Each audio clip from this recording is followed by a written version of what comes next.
Please welcome our moderator, People TV's Lola Ogunike. Hello, everyone. Thank you all so much for joining me. We are here for a wonderful, wonderful event. We're here in celebration of Into the Unknown, Making the Frozen 2. And this 6-part event debuts worldwide on Disney Plus on June 26th. Again, all 6 episodes will be released on the same day, June 26th, on Disney Plus. Frozen 2 became the #1 animated movie of all time, and this docuseries covers the last year of production. So without further ado, I'd like to invite the team that made this a reality to join us. We have Idina Menzel, Josh Gad, Kristen Anderson-Lopez, Robert Lopez, Jennifer Lee, Chris Buck, Peter Delvecchio, Wayne Unton, Mallory Walters, and Megan Harding. Hi, gang. Hello. Hey. Hi. We were speaking earlier, and I said to you all that this documentary could not have arrived at a better time in the world. There's so much pain in the world right now, and parts of America are so divided. But to see this many people coming together, this many people of different backgrounds coming together and pouring all of their heart, blood, sweat, and tears and passion and talent into a greater purpose, it's just so powerful. And for me, it was also a beautiful reminder of what the world can be if we all commit to working together hand in hand for the collective good. So thank you all. Thank you all for pouring all of yourselves into Frozen 1 and Frozen 2. And thank you for allowing us to come along with you all for this journey. As I mentioned earlier, I cried, I laughed, I sang, I gasped, I cried again. This docuseries gave me all of the emotions. Idina and Josh, I want to start with you all. The entire team here and all of the wonderful Disney animation artists are now a part of history. Frozen 1 and Frozen 2 are the top 2 animated movies of all time. Walk me through what this journey has been like for you.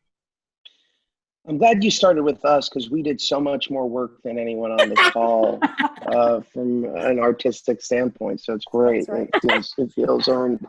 I had to do it, Josh. I had to do it. What does it feel like? It's surreal. You know, I think that it's almost cliche to say at this point that the first Frozen, none of us had any idea what it was going to be. We all just hoped that it would work. And then to immediately see on a global level the response to not only the film, but to what became the anthem in many ways of our time, Idina's brilliant Let It Go, written by Bobby and Kristen and animated so beautifully and created by this group. It sort of became something that I don't think any of us could expect. What's been really fascinating about Frozen 2 for me is how it's almost become something else as coronavirus has sort of locked us in our homes, and as we're dealing with, as you said so beautifully, so many different issues that are so difficult. The themes of Frozen 2 have seemingly taken on a new life of their own. You know, I find myself no longer singing ironically, "This will all make sense when I am older," or thinking about, you know, stepping into the unknown, or even, you know, the profoundness of something like "Show yourself in this moment." It's all just weirdly taken on a different life, even from the brilliant reception it had when it was first released. I'm trying to figure out if Jen and Chris had some sort of psychic they were dealing with 3 years ago, and they were like, there's going to be a pandemic, everyone's going to move out of the city into the woods, and everyone's going to have to call up the sins of the past. We're all going to look at them to find our way forward. And reckon with them all. And there's going to be a global wrestling with all of this. We were just trying to get enough sleep. I wish we had any insight, but we were just. I can't call you for lottery numbers then, Jennifer. Is that what you're saying? You can, but you'll lose a lot of money. Okay. Whatever she's investing in, I'm investing in. Good. Yes, yes. I'm right there with you, Kristen. But I'm sorry, Adina, you were going to chime Oh in. no, I cut you off. I was going to go to the micro of just being in the studio with everyone and really being so grateful all the time that, you know, Josh and I and the whole cast, we, like he said, we come in and we do our thing. We have a great time, but we get to be reminded of just how incredibly talented all the other people on this Zoom session are. And having been a fly on the wall and them allowing, they're always so collaborative and they always allow us to see their process, which I just find I'm awestruck, you know, and it humbles me being in something like this where you just see how much work goes into it. And I just, you know, being a part of a family that has, like you're saying, resonates with so many people in what we do. But just getting to admire everyone's talent is what was the most fun going to work every time. And what a family it is. Jennifer and Chris, you all share one giant frozen brain. Let's talk about the incredible pressure you two were under. You talk a little bit about it in episode 3, Jennifer, but with Frozen 1, you were building with no expectations. With Frozen 2, you've got a global blockbuster under your belt and you're trying to catch lightning in a bottle yet again. I mean, that's the pressure Olympics already. And then you invite cameras to document the entire process. Why, Jennifer and Chris, was it important for you all to share that moment? And were you at all reluctant about letting cameras in to follow you through this intense journey? I think we were innocent on two things. I think when we looked to do a sequel because we missed the characters, we loved them. The world was asking questions that we were asking, like, why does Elsa have powers? And they felt just at the beginning of a real journey. And that's where we went into it. And I think the pressure we felt much more as we got closer, realizing it's been 6 years and people are still asking us about the film. But I think in terms of letting people come in and film us, I loved when I grew up, Wonderful World of Disney, whenever you get to see behind the scenes and see how they did what they did. I'm so overwhelmed by what the studio does, what every artist, every technician does to get these films going. And it's such a unique process. So I think my head, forgetting that we would end up on camera, was a bit more people are going to get to see how they do it. And I loved those things as a kid. So I think it was more, again, innocently the excitement. And then, then later you have those moments where you're like, oh God, Chris, for you, what was that like, having cameras roll during probably some of the most intense pressure-filled moments of your life? Yeah, Casual. They were so great. You know, they became part of our family. And you just you forgot sometimes that they were actually documenting something. We would joke sometimes, like, please don't put that in the thing, please. And they did actually. So, but you know, it was fine. I will go back to the pressure thing just real quick, in that I think we put pressure on ourselves all the time on every movie that we make. So the pressure is like inside the story room. And so it was a little different, a little bit more, but I mean, it was still the same pressure that we do with every film. Peter, I've got to ask you, you're producing Frozen 2, you're approached about having cameras document the entire experience, and you say yes. Why did this appeal to you? And why did you put your team through this? Well, I think for a couple of reasons. One, when we made the first movie, we knew we had something special, but like Josh said, no one knew the phenomenon it would become. Right. And there was something about starting the process again. I almost wished we had documented the first film. That, and just for people to see the collaborative nature of what we do. You get to see the animators, the lighters, the effects artists, all the departments, everything together that has to work like clockwork to make the film. And I think most people don't understand the number of people it takes and the hard work it takes to put these films together. So I think initially that is what we wanted to show the world. Although I will say, be careful what you wish for sometimes, because actually having them there for that year was a tough process. Was everyone immediately on board? Did you have to cajole people? Did you have to offer them Disney stocks? I mean, how did you go about convincing everyone to come join that journey with you all? Well, in terms of working on Frozen 2, that was easy because Chris and Jen, as soon as they said we wanted to do Frozen 2, we knew that we would only do it if the cast, if the Bobby and Kristen, and if our whole team that we put the first movie together with joined us. And because that first movie was such a special moment in time, actually getting people to sign up for the movie was easy, including people who didn't animate on the first one, they were also excited to take the second journey with us. As for the documentary, right. it was a little bit mixed blessing. I mean, I think people were happy, but also slightly intimidated by having cameras follow us everywhere. All right, Bobby and Kristen, you two are one of the only sure bets in the entertainment industry. You two will be guaranteed to write a hit song. You created one of the best. It's true, Josh. You agree, right, Josh?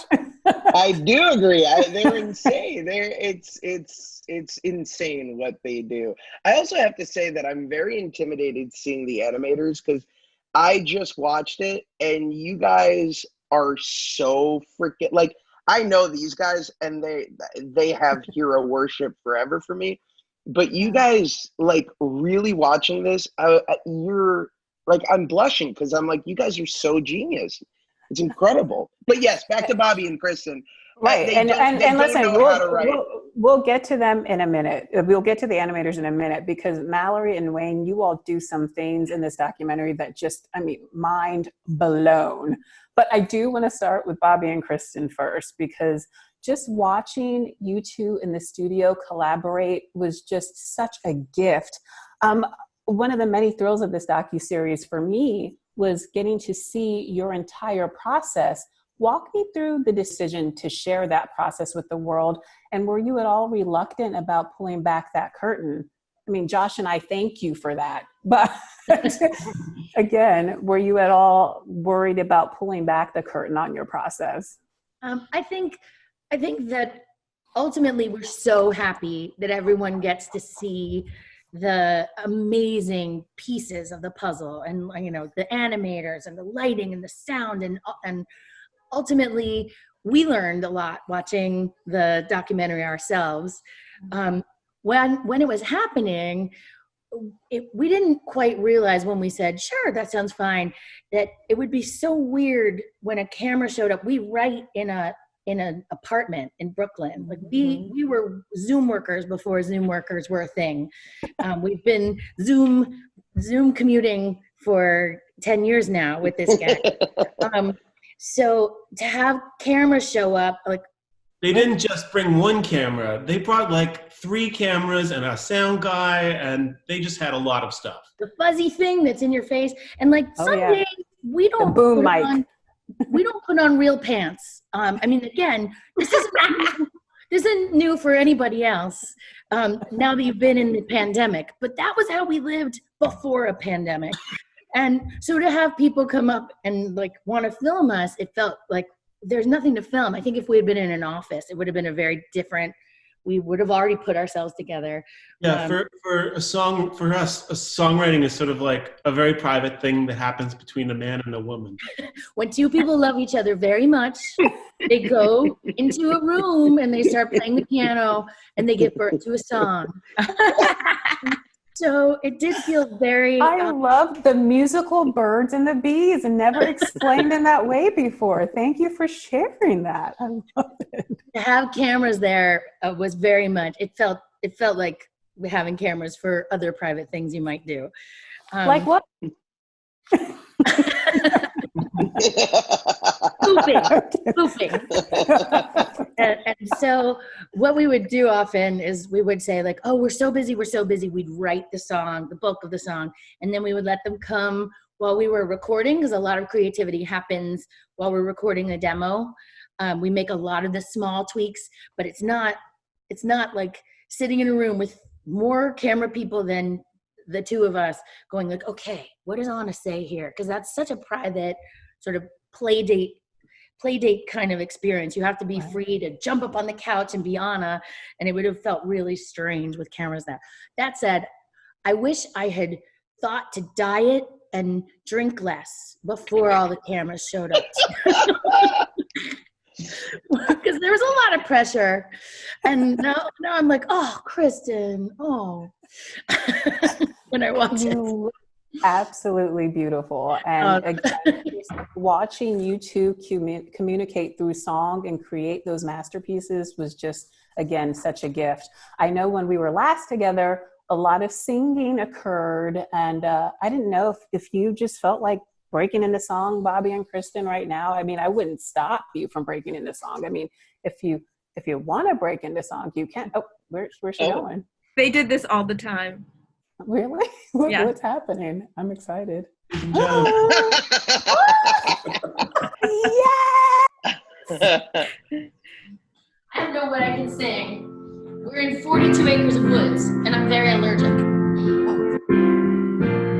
Yes, the wind was a little bit colder, and we're all getting older, and the clouds are moving on with every autumn breeze.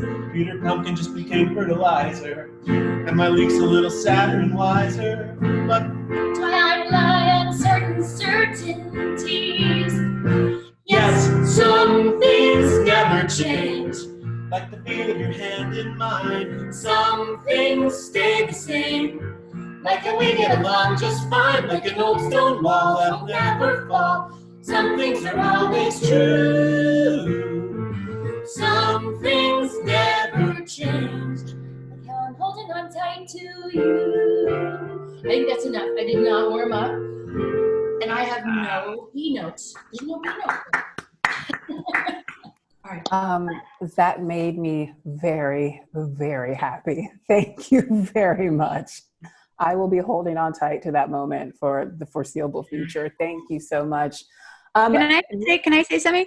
Yes, Adina, come on in here. What I loved watching this was how vulnerable Jen and Chris or Kristen and Bobby would make themselves in these creative processes. It's so, I mean, just knowing as actors getting on a stage and what we do, it's just so terrifying to bring ideas and to have to sit there and have all those people in a room, you know, criticize.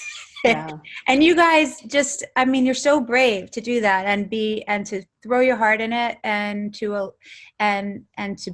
remain open to allow the work to keep progressing. I guess I'm so lucky you all have each other because you support each other in such a beautiful way that I don't think is always the case in a lot of projects that I've been a part of. And so, it sets a really good example for, I think, people to see this documentary and to see what it's like to love the people you work with and how everyone can thrive and their ideas, whether they end up sticking or not, everyone's in a very safe place. Thank you. I will say, out to Bobby and Kristen's credit, and we got to know each other. I'll never forget the day I saw them for the first time in a note session for Frozen. I wasn't even on Frozen yet. And had no idea the journey we'd get to go on together. But it's about trust, as you said, Adina and Kristen and Bobby and Chris and our team. That trust, you share your whole life with each other in order to inspire these characters to be three-dimensional. And you guys, Josh and Adina, come in and you do the same. Adina was such an inspiration for Elsa, inside and out. And like those things, letting yourself bring who you really are, and be vulnerable with your creative work is, I think we knew it was the only way we could go. But it's one of those things I know I can't take for granted, is when you build that place of trust that you can just, I mean, they've seen the worst of me, and rarely the best, but this whole team, it's that vulnerability. Thank you for mentioning, because I do think it's the thing that I will never forget, is being able to be with all of you, the most genuine, and bring my worst ideas, and you make it gold. So I wouldn't say that's how it went, Jen. I would say that we are all, earlier we got introduced as like people who write hit songs, and we are those people when we get to work with the best of the best, which is you guys. There are plenty of songs on plenty of projects that no one's heard of, because it wasn't with you guys. Oh, that's fantastic. But Kristen and Bobby, you are double EGOTs, so we'll just drop that right there for a little bit for people. I'm a go-go. I need. He's a double EGOT. If you don't mind if I brag on him, but I'm just a go-go. I need to get Emmy and a Tony. You're on your way. You're on your way. I'm not worried about you at all. Megan, I want to talk to you about how you came to be a part of this docuseries, and what was this process like for you? I mean, it looks to me like you had an embarrassment of riches in terms of filming, and it also seems like you had a lot of access. So could you walk me through how you went about becoming a part of this project and how you went about getting so much access? Yes, I can. I think it's worth going back to 2014, where I work with a company called Lincoln Square Productions, and we had partnered with the animation studio to make a television special on Frozen 1. But it was 2014, so it was a year after the film had come out. It had become this big success. It had won Oscars and done all this amazing stuff. And that was the first time I met Jen and Chris and the Lopez's and Wayne and Peter and everyone here. And they started telling these great stories about how Frozen 1 had come to be. And we would just go back to New York, because we're based in New York, and we'd go, that would have been so great to film, to actually see that happen rather than just hear about it later. So when we heard that Frozen 2 was happening, we approached the animation studio and said, would you be interested in allowing us to do this? But right from the very start, I think there was an incredible commitment that we all wanted to make something that was very different to a traditional behind the scenes, special. It had to be true. It had to be honest. And it would tell you how animated movies are made, but more than that, it was really about that creativity is really hard. These movies don't just come out fully formed. They are hard won, by many talented people. And that meant that people had to be honest and brave and fearless when we came by, which, everyone was, even when I'm sure they really didn't want us there. It was really extraordinary to witness right across the board, from people just allowing us into that process. I mean, I think because we shot for 115 days. Wow.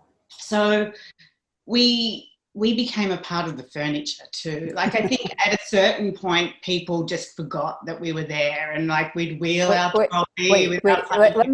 Megan, let me ask, is that true, guys? Did you ever forget that Megan and her crew were there? Sometimes, yeah. Mm-hmm. Yeah. All the time. Only when they asked us direct questions is when we'd be like, oh no, yeah, oh God, wait, Only at Disney Animation, you could easily forget them there.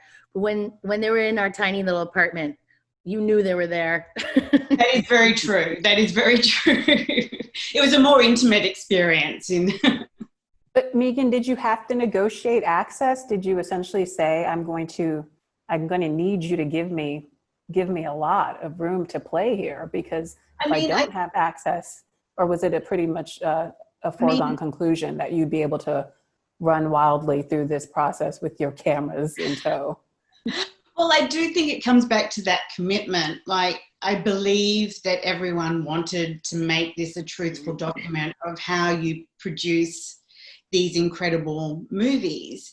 And yes, we would go to Peter and say, Peter, can we film this? And he'd say, maybe not. And then we'd go back and we'd ask again, and and it was a backwards and forwards, but ultimately everyone was very on board to make sure that the documentary series was truthful as well. You know what I mean? Like, everyone could weigh the value of what we were doing, and that allowed us more access. I mean, we're just really lucky to have this incredible group of people, and be documenting them. It was an extraordinary opportunity for me. I do think the hardest room was the story room, to have them in the story room. That is where you are most vulnerable, and it's very intense. But then I'd get excited that they were in animation, because I'd be like, oh, we're going to do show yourself today. They're going to get show yourself. So there's some parts that was really fun, because you knew people were going to get to see how something was coming to life. I think they were very patient with us with our moods in the story room as we're trying to make everything add up right, you know? I'm particularly happy that they went to visit our orchestrator, Dave Metzger, in his studio to show him at his computer doing what he does, because what he does is so underappreciated and so vital to the music sounding as good as it does and telling the story as much as it can. Not only that, he's just like the most cuddly teddy bear of a guy, and I think he kind of steals the episode that he's in.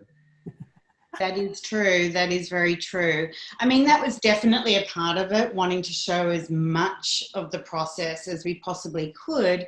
But, you know, we had months of footage, and we had to really whittle it down into the 6 episodes. You know, a lot of sacrifices had to be made there. But, you know, luckily the main series arc is the show yourself and the coming together of that, which really is it's so great for a viewer to witness just that process that it goes through from the very start to the final orchestral session on that. One of the most wonderful things that I witnessed during this process was watching Mallory at work. Mallory, I had no idea just how physically demanding animating is. Watching your process of watching that moment when you create the final shot of Elsa for the Into the Unknown song, and you had your boyfriend film you running and leaping like Elsa for reference for your animation, running through the streets of your neighborhood. He's tagging alongside on a skateboard so he can capture all that footage. Anything that you wouldn't do for this film, because it seems like you definitely threw your whole body into this. Thanks for saying that, Lola. It definitely is. It's a very physically demanding job. Sometimes it kind of depends on what you're working on at that moment. I had never animated a character running in a film either. And I remember being like, how am I going to do this? And it was actually my boyfriend's idea. He's like, I could just jump on a skateboard, because the camera was moving and I was running, and you want to try to get whatever reference you take to be as accurate as possible to the shot, so that it's more informative that way, because that's what we use it for. So that was really, really cool to get to do that and get to collaborate with him on that. And, you know, so it depends, because other shots, you know, it might just be a chest up acting shot where I jump in front of a camera. But either way, I'm putting just or it can be your head on reindeer bodies. Yeah. That was another great shot. That was never meant to see the light of day.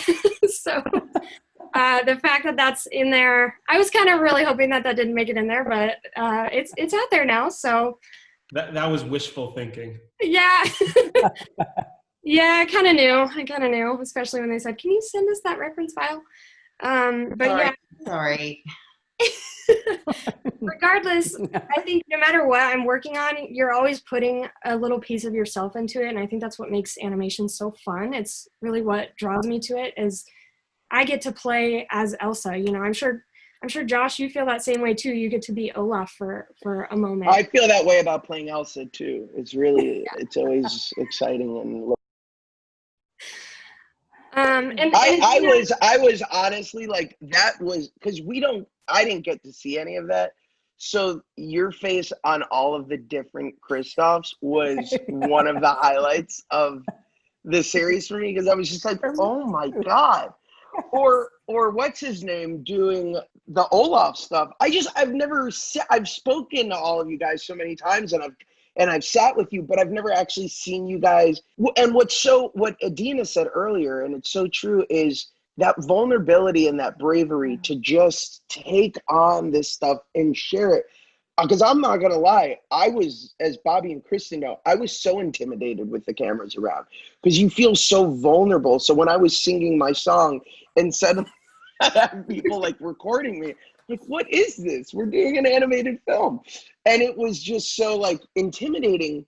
but you guys are just so, you're so badass in it. It's amazing to watch. But Josh, I have to say, watching you dance in the booth just brought me so much joy. It seems like there was a moment when you were actually able to forget that the cameras were there. I tuned that part You're like, out. yeah, no. I had to come back and re-sing it. Remember? I wasn't going to guys? say, unless you said it. I had to come back and re-sing it because I was like, I want to do it again. Again, like, I'm not Adina. Adina she goes up in front of like 50,000 people and she's like, oh, that was a small audience. I get intimidated if like there's more than 3 people in a room while I'm singing. So, well, Josh is put him in front of a microphone and he will create gold. Yes. But I would say that particular day reminded me of in the documentary Free Solo, when the guy goes up to climb and then he decides, I'm not going to do it today. If I do this today, I'm going to die. And then he says to the guy on the radio saying, like, having the cameras there is making me not able to do the thing that you have the cameras there to film. And there were a few moments where that would happen, where you would just realize, like, whatever energy shift is happening is actually making it impossible to do the thing they're all here to see. We fell off the metaphorical mountain a couple of times, but luckily you can't die from that. I was like, my Frozen process is so intimate. And when I am creating music or lines for Olaf, it's like our brain trust is just like, it needs to be this, or I start to feel a little like naked and I can't experiment and play. It was weird. Had those cameras. There's always cameras, even without the doctor. That's different. Always running. Right. They don't have Megan with her Australian accent. But those are for the animators, so they have the reference. Megan, those aren't the same. Yeah, those cameras don't come with. Can you do that again? And this time do it in front of us. Yeah. And I'm going to bring in 5 additional people to take a look at you. You nailed that accent, Josh. I like that. You nailed that. Really nice. You are very talented. I don't know what accent that was, so let's keep moving. Close. It was close. I'm sorry. I'm embarrassed. Let's keep going. Wayne, as the supervising animator of Elsa, you have been with Elsa as long as Adina has. There's a great moment in the docuseries when you and Adina sit down to talk about Elsa's significance to you both. Can you share that moment with us? Because for me, it was just one of the most powerful moments of the docuseries. And Adina, feel free to chime in after Wayne has spoken about this moment, because it was just really, for me, powerful, tender, quiet, and just very special. Hi, sorry, people are texting me. I guess the trailer just came out, and they're texting me. Like, I'm like, go away, not right now, not right now. I just threw my phone away across the room. That's good. Tell them you're a little busy right now, just a little busy. But talk to me about that moment with you and Adina in the theater, speaking about Elsa's significance to you both. We talked about a lot of things. Elsa is, it's such a joy to work on that character. I feel like the films, both of them, I think they speak to many people, and especially that character.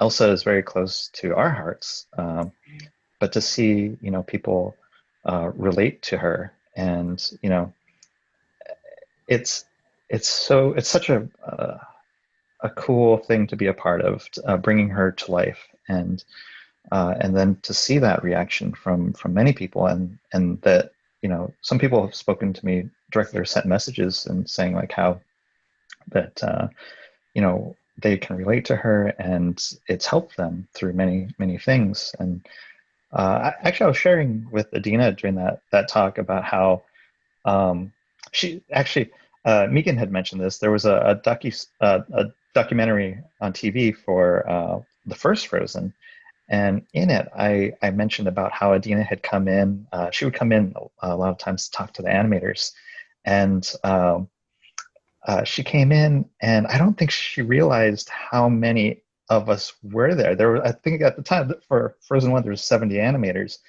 and we all wanted to see her talk. And she was going to talk to us about singing and the craft and like, what happens with the body when you sing. And they let her in, and I just saw this dread on her face, because I don't think she knew that it was going to be, I thought it was just going to be like maybe a few of us, but it was like this whole room crowded with animators, and I felt so bad. And I had mentioned this in that documentary, that it was really cool, because you could see she was nervous. She was really nervous. But then when she started singing "Let It Go" for us, there was this power. And we're looking at things like, Adina, we talked about this, like how we would be looking at the way you would have your hand positions, and we would just be doing sketches and things and just taking notes, like, what is it about Adina that we could bring to the character? And then what I thought was really cool was that there was this kind of like vulnerability, and then there's also this power there, and that's Elsa. And so that was one of the things that I was looking at, like, oh, that's her. And so I mentioned to Adina, like, when you see all these, kids and the audiences, they love this character. That's a lot of that is you, to Adina. So yeah, it was just really nice to talk with you, Adina, again. We had, she comes in and we talked for a long time. Yeah, Adina, to me, that was really one of the more poignant moments, because you talked about how sometimes in real life you are vulnerable, you are insecure, but in your music and in this character, you find tremendous power. So I'm so glad Wayne brought that up. I was hoping that you could speak to us about that as well, because I think it's a point that's worth reiterating again and again. Well, it's interesting because, first off, I just want to say that I feel like I owe Wayne so much, to this little, what do we call it, a marriage or something. But yeah, I mean, what his work has literally changed my life. And then the way that he has integrated who I am and my soul and my essence into this character that I'm so proud of is just something I'll have forever, and my son will have. And so like, I just, I worship you. And I feel like the interesting thing about Frozen for me is that it resonates with so many young kids. And yet, as a woman, it's still something I contend with, this idea of stepping into my power, and it's something we don't lose. Maybe that's why she speaks to people in such a broad way. And what I actually loved seeing about Jen and Kristen too, these two powerful women doing so much, making themselves vulnerable, but being in such powerful positions, not afraid to make their choices and decisions and take risks. I mean, I really love that the documentary celebrates them as these working women as well. Yeah. But it really helps that there's two of us. Like it's no, you're still a mom and you still have your girls, and there's just no offense, Bobby, but it's just there's a lot going on there, and the fact that you can remain creative and come up with these lyrics and do what you do, I'm just so. I mean, what I mean by that is it's so powerful to not be the only one of something in a room, because so often in our careers you're the only woman in the room. And so you're like, well, that's not really how it works, guys. And if you speak up about that, but you're the only one, then they don't listen. You have Jen. I get it. I thought you meant you had Bob. Say if you're a sister and you're mad at your sister, it's probably not because he stole your boyfriend. It probably goes a lot deeper and a lot earlier. And to be able to turn and Jen go, yes, this is true. Like when sisters have something between them, it starts very, very early, and it's much deeper. And it was just helpful. I've always valued so much having Jen in the room as an ally, and now Jen is like in all the rooms where it happens.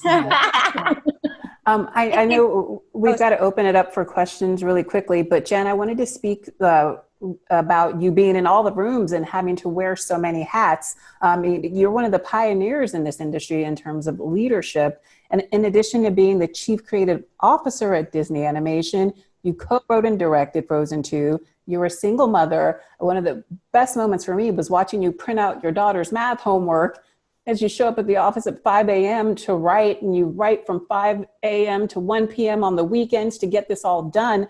And it was just really, again, Idina mentioned it earlier, and Kristen alluded to this as well, but just watching you sort of demystify this idea of this woman having to be a superhero, and just speaking to the idea that, yes, we women can juggle a lot. We need help, but we can get it done. And just how you gave a shout out to the single moms out there. I just thought that was really powerful. And I'm so glad that you felt vulnerable and comfortable enough in your own power and in your own story to share that with the world. So thank you for that.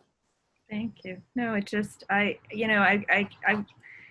mean, my mom worked 2 jobs as a single mom, and both her kids went to college and grad school, and she gave us everything. So I think I had a very inspiring mother for that. But I'll say, I think what I love so much, and this is where we talk about trust and vulnerability, is Peter and Chris, who were in person with me every day, the Lopez's every day virtually, and then all those who came in, and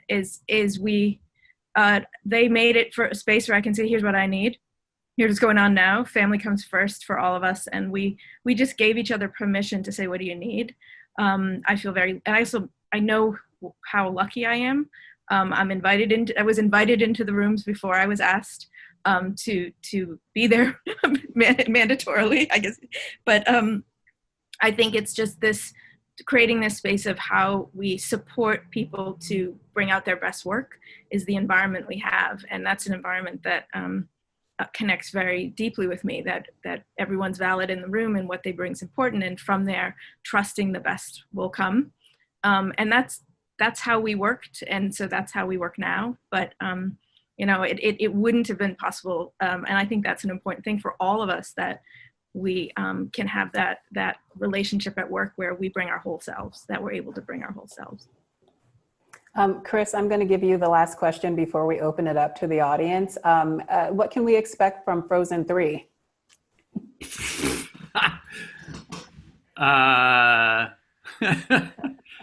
Gosh, I don't know yet. Okay, honestly, the second one, we didn't even think about it till about a year after the first one came out.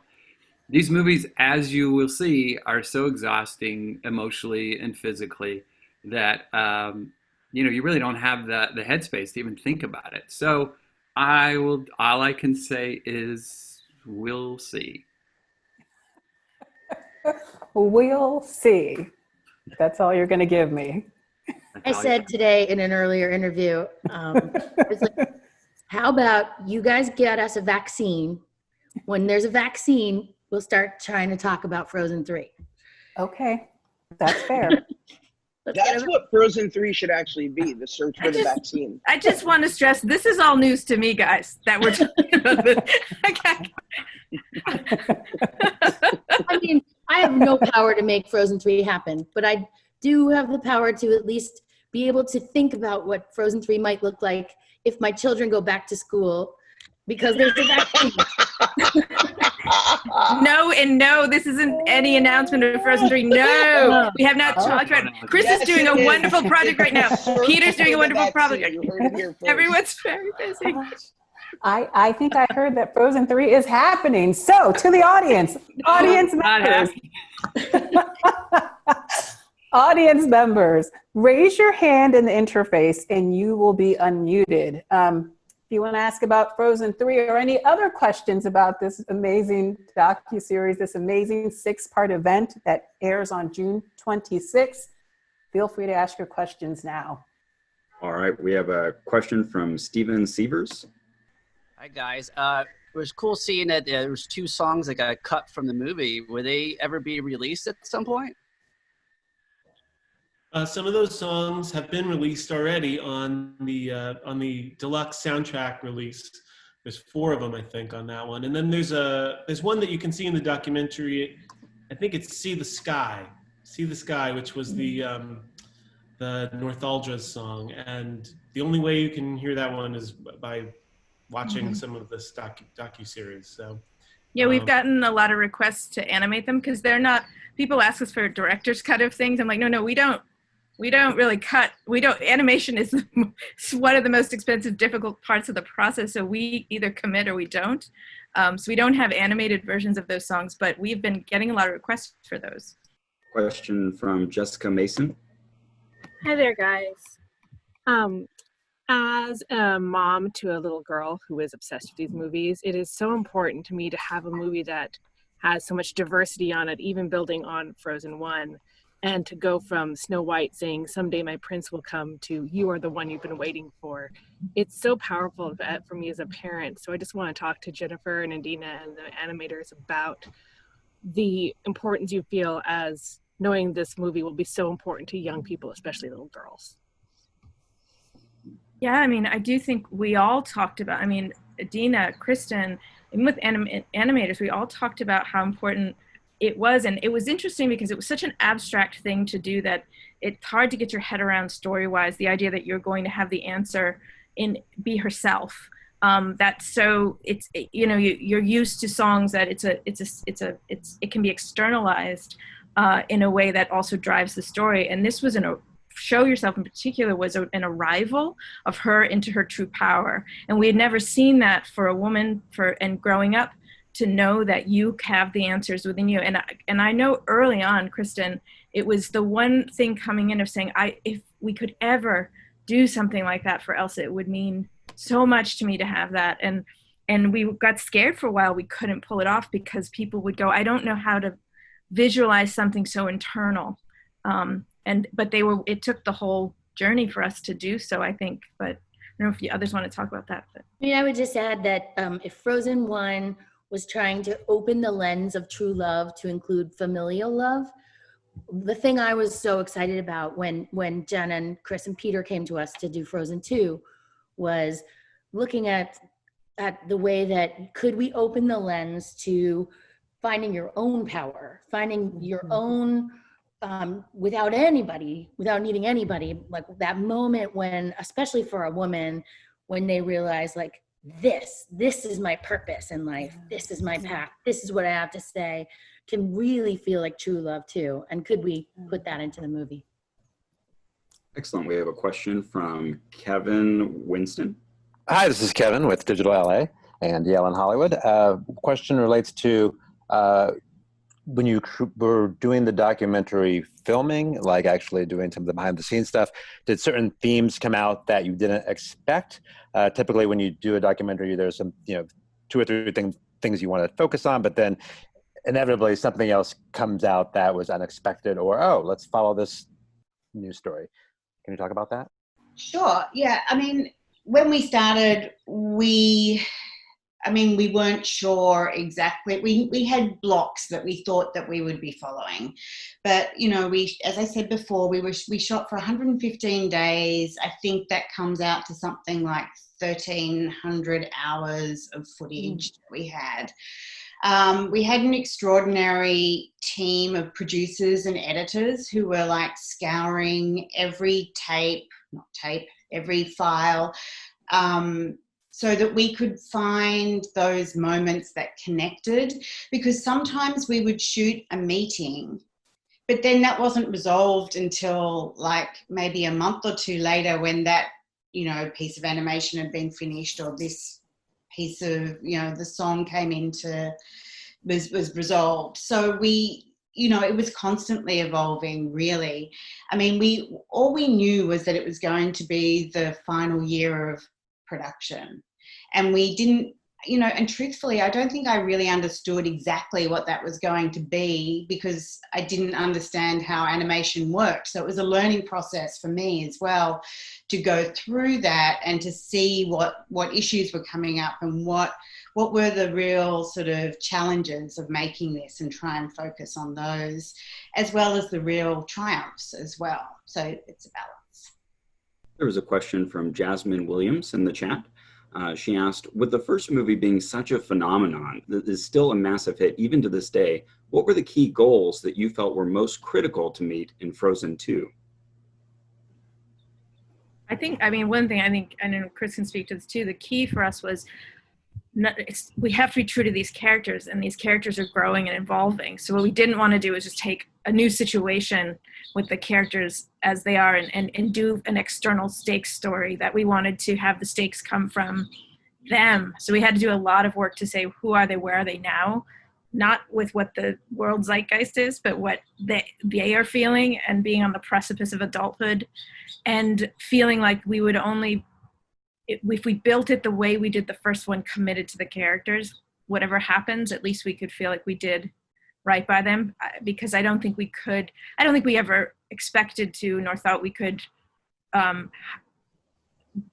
sort of repeat the same situation of Frozen 1, particularly because it was the first.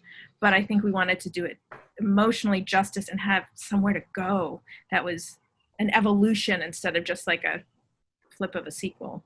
It's also super important to do that work when you're making a musical sequel, because the songs are so much expressions of the characters in their situation in the first movie, that if you didn't reshuffle the characters and really throw them for a loop, there really would be nothing to sing about it, and we'd be repeating ourselves and would feel very, very redundant, very trite and repetitive. So that was another real challenge of making Frozen 2, making a musical sequel that felt fresh. But on a superficial level, one of the things Bobby and I said, if we got another bite at the apple, is we were going to write a song for Jonathan Groff to sing in this movie, because the first one was such a I can't believe we didn't write him a song. Jonathan Groff, Broadway star. So we got to do that. And we got to do 18 Jonathans, because he sings his own backup. All right, a question from Alex Reif. Hi, everybody. I loved the show, and especially just how personal it got. But my silly question is for Kristen and Bobby. Your trophy case looks like your Oscars are wearing things, and I was curious if you can talk about who they're wearing and why they look so fabulous. Yes, we were sent. A friend of ours makes these clothes. She has other friends that have won Oscars. I think it was Joel Grey, and she knitted Joel Grey's Oscar sweater, and then when we won, she knitted 2 little sweaters with a K and a B on it for them to wear. And then she made some more. She made little hats for them. She made little pink pussycat hats for the Women's March, and that's what the Frozen Oscars wear, the pink pussycat hats, and then the Coco Oscars have tiny sombreros. Oh, that's awesome. I love that. Bobby and Kristen, are the Frozen 3 Oscars going to wear masks? Protective gear? This is a good chance for me to reiterate. That was a joke, more of a motivation for let's get a vaccine before we talk about Frozen 3. It was a chance to just celebrate science and how much we're all counting on science right now. Yes. The studio is not announcing anything. Jennifer Lee is still going to talk to me after this conference. Okay, one last question from Jordy. Hi guys, appreciate your guys' time and everything that you guys did to create something so beautiful and encouraging. But I wanted to talk more, and this is for both the talent as well as the creative crew, but what would you guys think fosters that creativity within Disney animation that's so special? I know you guys talked about vulnerability, but is there anything else that came through the documentary that maybe you didn't see that also was a part of that process to making something so special? Goodness, I can start. There's so much. I mean, I would say I think one of the key things is the collaborative process in animation. It is the most, I think, collaborative of filmmaking. It has to be. In each one of us make up these characters and bring them to life. Wayne, I'll never forget the moment of Elsa riding, and right before she sings that wipe across her face that you did. It's forever there, and I think that's what makes it special. I do want to give a shout out to, we have the most sophisticated technology teams in the world, and people think often, they think technology and animation, they don't think of that side, they think the creative only, and the two go hand in hand. Frozen 2, the look, everything, every sim, everything that happens. So I think in terms of some unsung heroes that are over 100 tech people who are designing software for us every second, keeping up with every idea. I mean, when you say, can we have something in water, an animal that's made of water, in water and on top of water, and they go and they design a software that's never existed to create that. I mean, I think to me, that's one of the parts that doesn't get featured as much, that we're always so blown away by and is so critical to who we are. I would say that it begins and ends with that collaborative spirit. There's something so profound about a group of people who look at, and it is sort of the running joke of this Frozen 3 thing, for example, is it's the reality of, you have to commit to something for 3 or 4 years with a group of people that you trust so fully. And when you take that journey, there's so many falls along the way. There are so many stumbles. But what's so beautiful about animation, and in particular the culture of Disney animation, and it's why these movies don't just speak to the generation that they're released for, but speak to generations to come in so many cases, is this idea that you are refining something and you're constantly trying to make it better, and you're constantly trying to never ever let a single frame be wasted. And in a movie that is, in both movies that are so much about the big moments, the things that I think make these movies transcend their release date and transcend the times that they're in are the little details. It's the things like, I always talk about that moment when Queen Aduna does this to Anna's little nose, or when Elsa, in that moment when she sees the rock elements for the first time, is hiding behind the tree, and she does that little smile, that little, like, that the crease of her face smiles. It's those little things that speak to the attention to detail, and to every single animator, and to every single composer, and to our brilliant directors, and our brilliant talent, and our brilliant producer, is everybody goes into this and they go, let every moment count. Don't let any moment go to waste. Because if you do that, then not only will it be special the second it's released, but every day thereafter that your kids or grandkids or great grandkids watch it, they will see it for the first time and have that same feeling of, wow. And it's a testament to the culture at Disney, and the fact that my grandparents, when they were children, saw Snow White and the Seven Dwarfs, and my children are watching Snow White and the Seven Dwarfs. That's it. That's the legacy. I would add one last thing, that in these collaborations, it's also the ability to have the hard conversations, to be able to say, to call each other after a particular tough day in the story room, or the filming was there and we acted all weird, or to be able to call up and say, like, can we talk about what happened? I'm sorry, I was feeling very scared. I had fear there. I brought it into the room. To be able to have those kind of conversations, and to trust that you're always dealing with someone who can listen to those conversations, really makes the difference between bringing your best self to the workplace, or bringing your whole self to the work. Any final thoughts from anyone else before we have to say goodbye and travel into the unknown?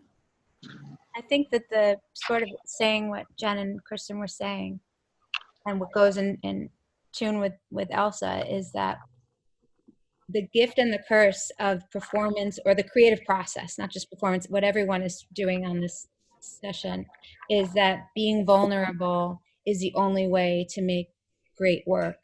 And so you have to be willing to do that in order to communicate with your audience. And so you have to be willing to jump off a cliff and be terrified, and there's no other way through it. And I think that that's sort of what Frozen is all about. This was really cool. I mean, we have two animators on here, but we're just representing 90 of the animators, character animators, not even talking about the other 1,000 people that we have in that building. Like, it says animation on the side of the building. I always like to say, like, it really should say collaboration, because it is this huge collaborative effort, and that's what makes it so special. You were asking about what we didn't see on the docuseries. I feel like we see so much, but like there's so many moments where we're having conversations and I would be having a conversation with an effects artist when Elsa is running on the water, and I'm in her office, Erin Ramos's office, and I see math on glass. And it's like, there's math on glass. Oh my gosh, that is the coolest thing. And like, and we've never seen Elsa do that. And like there's so much genius like from everyone that like, you know, makes these things possible. And it's just such an honor just to be a small part of that. And it's fun. Well, it was an honor for me to be here with you all. I thank you to the Frozen 2 family for bringing all of your genius to this project. And I look forward to speaking with you again. No pressure, but I do look forward to speaking with you again one day soon. Thank you to all the journalists who joined us today. We really appreciate you being here. And again, just so you know, please tune in June 26th on Disney Plus for the 6th episode event. Again, June 26th, Disney Plus for the 6th episode event. Thank you all so much for being here. Thank I you, know Lola. I speak for everyone when I say thank you, thank you, thank you. Thank you, everyone. Thank you. Bravo. I Bravo. miss you all. Lovely to see you. Love you guys. Love you.